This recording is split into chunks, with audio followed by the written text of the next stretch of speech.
బంగారాన్ని విడిపించి ఆ రోజున మార్కెట్ ధర కట్టి మిగిలిన డబ్బును మీకు అందిస్తుంది కొమ్మూరి గోల్డ్.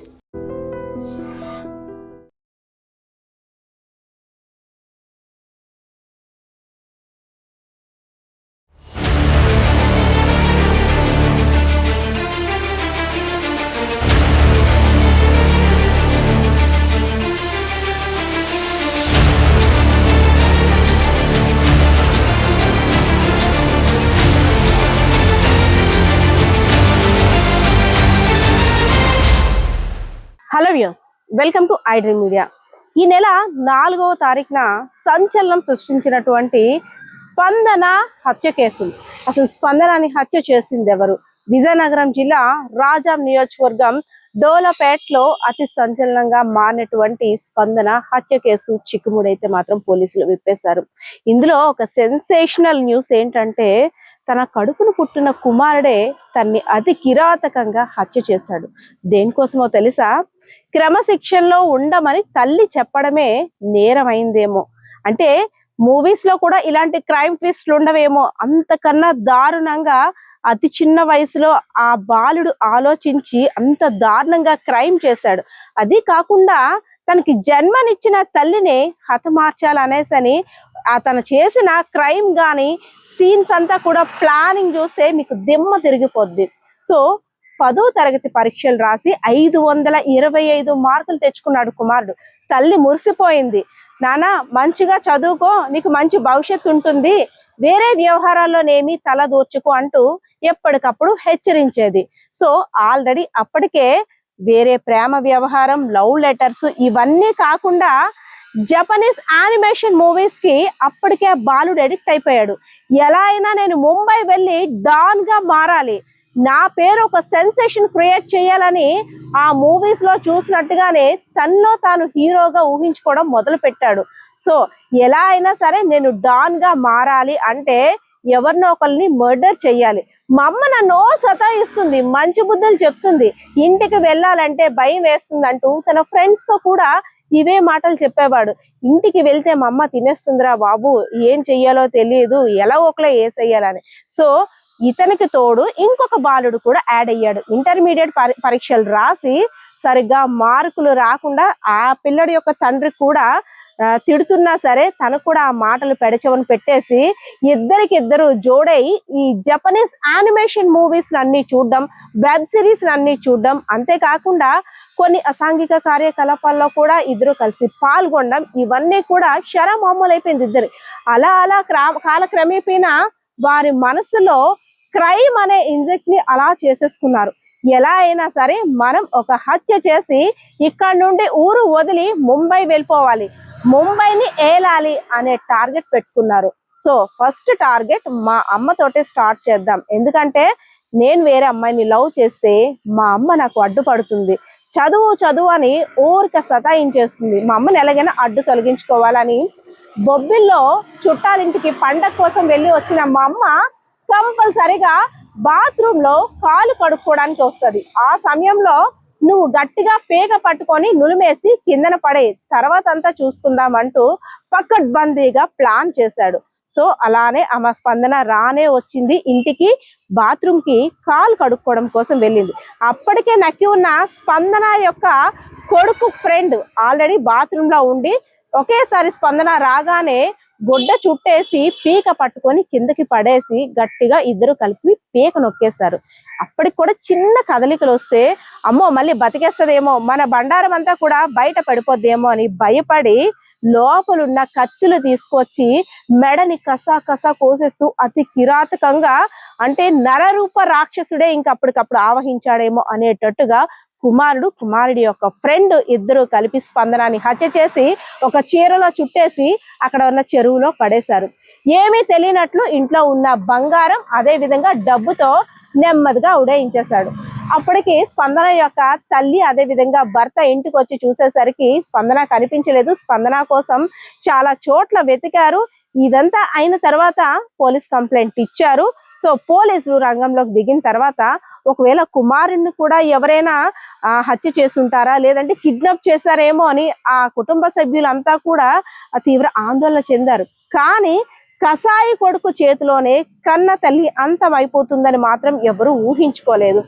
అప్పటికే మొబైల్స్ అన్ని పడేసి సిమ్ములు కూడా వాడడం మానేసి ఇన్స్టా ద్వారా ఫ్రెండ్స్ కి మెసేజ్ చేసేవాడు. సో ఇదంతా కూడా పోలీసులు నిఘా పెట్టారు.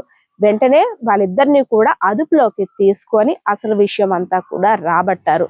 అంటే 18 ఏళ్ల వయసులోపు జువైనల్స్, చాలా చిన్న పిల్లలు వాళ్ళ మనసులో ఇంత క్రైమ్ సైకాలజీ క్రియేట్ చేశారంటే, క్రైమ్ సీన్ అంతా కూడా ఎంత పకడ్బందీగా ప్లాన్ చేశారంటే, కేవలం మొబైల్ కి ఎడిక్ట్ అవ్వడమే కాకుండా ఇంట్లో క్రమశిక్షణ పెడుతున్నారు.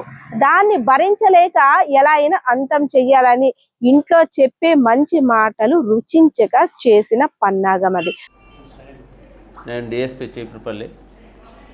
రాజ్యంలో ఒక నేరం జరిగింది, అందరికీ తెలుసు. ఒక మహిళ హత్య గావించబడింది, ముంజేటి స్పందన అని చెప్పేసి. అయితే ఈ కేసు మేము ఛేదిస్తున్నప్పుడు, ఈ కేసు లోతుల్లోకి వెళ్తున్నప్పుడు అమానవీయం, అమానుషం, నిజంగా రాక్షసత్వం, అసలు ఈ తల్లి కొడుకుల బంధాలు ఉన్నాయా లేదా అన్న అనుమానం కలిగే విధంగా ఈ నేరం జరిగింది. ఈ నేరం జరగడానికి కారణం ఏంటంటే, ముందు ఆ చనిపోయిన ఆమె కొడుకు 10th క్లాస్ చదువుతూ ఉన్నాడు. మొన్నే పరీక్షలు రాశాడు, 525 మార్కులు కూడా వచ్చాయి. అయితే ఇంట్లో తల్లి ఎక్కువ కట్టుదిట్టంగా పెంచడం కూడా తప్పులాగా అనిపించింది కుర్రోడికి. ఇంటికి వచ్చినప్పుడు కాళ్ళు కడుక్కోమని, లేకపోతే ప్రతిదానికి రూల్స్ అన్ని రెగ్యులేషన్స్ అన్ని పెట్టడం, ఆ అబ్బాయి తీవ్రంగా మనస్తాపానికి గురయ్యాడు. అంతేకాకుండా ఎవరో ఒక అమ్మాయిని ప్రేమిస్తున్నా అని చెప్పేసి లెటర్ రాసుకున్నాడు.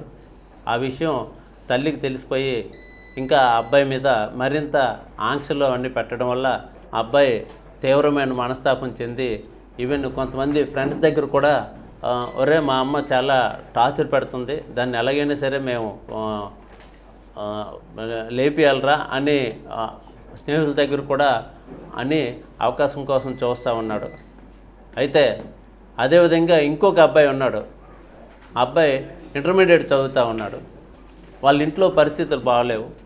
వాళ్ళ తండ్రికి వేరే స్త్రీతో సంబంధం ఉన్నట్టుగా ఆ మిషన్ మీద వాళ్ళ ఇంట్లో చాలా గొడవలు జరిగాయి. ఆ అబ్బాయి నెగ్లెక్టెడ్ చిల్డ్రన్ అంటారు ఇంగ్లీష్లో పరిభాషలో. దాంతో అతను కూడా ఏంటంటే బాగా వెక్స్ అయిపోయి ఉన్నాడు. ఈ వ్యవస్థ మీద దీని మీద వెక్స్ అయిపోయి ఈ కోపం పెంచుకొని ఉన్నాడు. ఆయన ఏంటంటే ఫ్రెండ్స్ దగ్గర మిగతా వాళ్ళ దగ్గర చాలాసార్లు అన్నాడు, నేను ఎప్పటికైనా ముంబై వెళ్ళి మాఫియాలో జాయిన్ అయిపోతానని చెప్పేసి ఆ ఫ్రెండ్స్ దగ్గర కూడా చెప్పడం జరిగింది. అబ్బాయి కూడా ఏప్రిల్ 15 నుంచి ఇంటర్మీడియట్ ఎగ్జామ్స్ రాయకుండా 4 సబ్జెక్టులు రాయకుండా క్రికెట్ ఆడేవాడు. ఇంటికి వెళ్తే ఈ విషయం తెలిస్తే తండ్రి తిడతాడని, కొడతాడని బాధతోనే అక్కడే క్రికెట్ ఆడుతూ చెట్ల కింద పడుకుంటూ ఇంటికి వెళ్లకుండా ఎక్కడో తింటూ అలాగే ఇచ్చేశాడు. వాళ్ళిద్దరు ఆ క్రికెట్ ఆడే సమయంలో మొదట అబ్బాయి, ఈ రెండో అబ్బాయి ఇద్దరు కలుసుకున్నారు. ఒకరి కష్టాలు ఒకరు తెలియజేసుకున్నారు. తెలియజేసుకుని ఎలాగైతే ఏం చేయాలి, ఎలా చేయాలంటే ముందు మా అమ్మని ఇచ్చేసేయాలని చెప్పి వాళ్ళు అనుకున్నాడు. ఆయన కూడా నేను ఎలాగైనా సరే మాఫియాలో జాయిన్ అవ్వాలని చెప్పి ఆయన కూడా అనుకున్నారు. అయితే దీనికి ఏం చేయాలని చెప్పి ఇద్దరు ప్లాన్ చేసుకొని వాళ్ళ ఇంటికి వెళ్ళి అనుకున్న ప్లాన్ ప్రకారం వాళ్ళ అమ్మ అప్పుడు ఇంట్లో లేదు. బాత్రూంలోనే ఎలాగైనా సరే మొదట మా అమ్మ కాళ్ళు కడుక్కోవడానికి బాత్రూమ్కే వస్తుందని చెప్పి ఇద్దరు మాట్లాడుకొని ఇంటర్ చదివిన అబ్బాయి బాత్రూంలో దాక్కొని ఉన్నాడు. వీళ్ళ అమ్మ రాగానే అక్కడ ఇద్దరు దాడి చేశారు. ఇద్దరు దాడి చేసి ఎవరైతే ఇంటర్మీడియట్ చదువుతున్నాడో అబ్బాయి మెడ పట్టుకున్నాడు, కుడి చేత్తో మెడ పట్టుకొని కింద పడిపోయారు. ఆవిడ కేకలు వేస్తూ ఉంటే ఎడమ చేత్తో ఆమె నోరు మూయడం జరిగింది. నోరు మోస్తూ ఉంటే ఆవిడ ఆ చేతిని గట్టిగా కొరకడం జరిగింది. వీడు నొప్పి భరించలేక వీడు ఎంత కరిచినా ఏం చేసినా కరవడం ఆపేసేంత వరకు ఆ మెడ నొక్కాలని నిర్ణయించుకొని మెడ మరింత గట్టిగా నొక్కడం వల్ల కొన్నాళ్ళకి ఆ చెయ్యి కొరకడం మానేసిన తర్వాత అప్పుడు విడిచిపెట్టిన తర్వాత ఇంకా చనిపోయింది అని అనుకున్నారు. కానీ అందులో చిన్న కదలికలు రావడంతో ఇద్దరు మళ్ళీ ఇంట్లో ఉన్న ఈ క్రైమ్ వెపన్స్ తీసుకొని ఇద్దరు ఆ కత్తులతో ఆవిడ మీద దాడి చేసి అక్కడే ఉన్న బాత్రూంలో రక్తాన్ని అదంతా కడిగేసి చీరలో చుట్టేసి ఇంటి పెరల్లోనే చెరువు ఉంది, ఆ చెరువు దగ్గర పడేశారు ఇద్దరు. పడేసి బట్టలు మార్చుకొని ఆ బట్టలు వేరే చోట ఎవరు కనిపించకుండా విసిరేసి ఆ కత్తులు కూడా విసిరేసి వాళ్ళిద్దరూ ఇంట్లో ఉన్న 9.5 తులాల బంగారం 5,000 క్యాష్ తీసుకొని వెళ్ళిపోయారు. వాళ్ళు అనుకున్న ప్లాన్ ప్రకారం ఏంటంటే ముంబై వెళ్ళారు, అలాగే విశాఖపట్నం వెళ్ళారు, పలాస వెళ్ళారు. రకరకాల ప్రాంతాల్లో తిరిగితే వాళ్ళని మేము చేసినప్పుడు వాళ్ళు తెలివిగా ఏంటంటే ఆ తల్లి తాలూకా ఫోను కొడుకు దగ్గరే ఉంది, అందులో ఉన్న సిమ్ కార్డు ఉంటే పోలీసులు దొరికిపోతామని చెప్పి సిమ్ కార్డు కూడా తీసి పడేశాడు. అదేవిధంగా ఇంకో ఇంటర్మీడియట్ అబ్బాయి దగ్గర కూడా సిమ్ కార్డు లేని ఫోన్ ఒకటి ఉంది. వాళ్ళిద్దరూ అప్పుడప్పుడు కొంత ఫ్రెండ్స్కి ఇన్స్టాగ్రామ్లో మాత్రమే మెసేజ్ పెట్టేవారు. ఇన్స్టాగ్రామ్ మెసేజ్ పెట్టి తద్వారా మేము నెమ్మదిగా చేసాం. వాళ్ళు తిరుపతి వెళ్ళినట్టు తెలిసింది. తిరుపతిలో తిరుమల తిరుపతి వాళ్ళ పోలీసుల సహకారంతో వాళ్ళు పట్టుకొని అరెస్ట్ చేయడం జరిగింది. పట్టుకున్నాం. తర్వాత వాళ్ళ దగ్గర ఉన్న బంగారు కడియం, కత్తులు వారి ద్వారా రికవరీ చేయడం జరిగింది. ఏదేమైనా దీంతో తల్లిదండ్రులందరూ అప్రమత్తమయ్యి పిల్లలు ఏం చేస్తున్నారు, ఏం చదువుతున్నారు, వాళ్ళ ఫ్రెండ్స్ ఎవరు, సోషల్ మీడియాలో తాలూకా వాళ్ళ పాత్ర ఏంటి, ఏ సైట్లు చూస్తూ ఉన్నారు, ఇవన్నీ గ్రహించి పిల్లలు ఏం చేస్తున్నారు అనేది గమనిస్తే ఎటువంటి తీవ్రమైన నేరాలు జరగకుండా సమాజంలో అరికట్టవచ్చు.